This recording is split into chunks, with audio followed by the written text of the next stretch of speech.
বড়দিনের মতো রেকর্ড উষ্ণতা না হলেও এবার বর্ষবরণেও জাঁকিয়ে শীতের সম্ভাবনা নেই। শীতের আমেজ কিছুটা বাড়বে, কিন্তু স্বাভাবিকের তুলনায় ওপরেই থাকতে পারে তাপমাত্রা। তবে বড়দিনের মতো প্রায় 5 বছরের রেকর্ড কিংবা 10 বছরের দ্বিতীয় উষ্ণতম বর্ষবরণ সেরকমটা হবে না। তবে নববর্ষের দিনে কিংবা বর্ষ শেষের রাতে এবারেও হিমেল হাওয়ার পরশ থাকবে ঠিকই, কিন্তু জাঁকিয়ে শীত বা কনকনে ঠান্ডা সেই আবহাওয়া থাকবে না, এমনটাই জানিয়ে দিল আলিপুর আবহাওয়া দপ্তর। কলকাতায় স্বাভাবিক তাপমাত্রা এই সময়ে 14 ডিগ্রির আশেপাশে থাকে।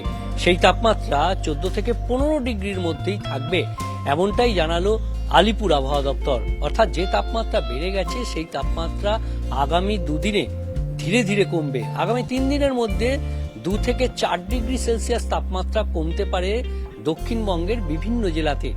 উত্তরবঙ্গের বিভিন্ন জেলাতেও 2 থেকে 3 ডিগ্রি সেলসিয়াস তাপমাত্রা কমতে পারে। আর এই রাতের তাপমাত্রা কমলেও তা স্বাভাবিক বা স্বাভাবিকের কিছুটা উপরের দিকেই থাকবে। স্বাভাবিকের নিচে নামার সম্ভাবনা নেই, তাই জাঁকিয়ে শীত বা কনকনে ঠান্ডার সেই প্রভাব থাকছে না। এর কারণ একের পর এক পশ্চিমী ঝঞ্ঝা। জানুয়ারির শুরুতেই যে পশ্চিমী ঝঞ্ঝা ঢুকবে, আবারও 6 তারিখ আরও একটি পশ্চিমী ঝঞ্ঝা ঢুকবে। অর্থাৎ দুটি পশ্চিমী ঝঞ্ঝার মধ্যে যদি গ্যাপ না থাকে, দুটি পশ্চিমী ঝঞ্ঝার মধ্যে সময় না পেলে উত্তর পশ্চিমের শীতল হাওয়া এসে শীতল করতে পারবে না রাজ্যকে। আর তাই শীতের আমেজ থাকবে, কিন্তু জাঁকিয়ে শীত কার্যত অধরাই থেকে যাবে বর্ষবরণে। তবে বর্ষবরণ হবে কুয়াশায়, ঘন কুয়াশায়। উত্তরবঙ্গে বর্ষবরণ ঘন কুয়াশার দাপট বেশি থাকবে দার্জিলিং, জলপাইগুড়ি, কোচবিহার এবং উত্তর দিনাজপুর জেলায়। তবে উত্তরবঙ্গের প্রায় সব জেলাতেই মাঝারি থেকে ঘন কুয়াশার সম্ভাবনার কথা জানাচ্ছে আলিপুর আবহাওয়া দপ্তর। বর্ষশেষ ও বর্ষবরণের দুদিনই এই ঘন কুয়াশার দাপট থাকতে পারে।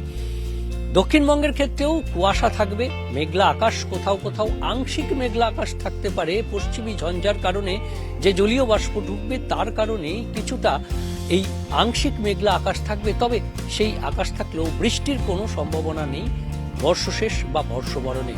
দক্ষিণবঙ্গের ক্ষেত্রেও পূর্ব পশ্চিম বর্ধমান, বীরভূম এবং মুর্শিদাবাদে কুয়াশার সম্ভাবনা একটু বেশি থাকবে। তবে বাকি জেলাতেও খুব সকালে হালকা কুয়াশা থাকলেও দিনভর পরিষ্কার আকাশেরই সম্ভাবনা। আর পরিষ্কার আকাশ, তাপমাত্রা স্বাভাবিকের কাছাকাছি, বৃষ্টির সম্ভাবনা নেই। এভাবেই কাটবে বর্ষশেষ ও বর্ষবরণ। ঘন কুয়াশার দাপট থাকবে শুধু উত্তরবঙ্গে।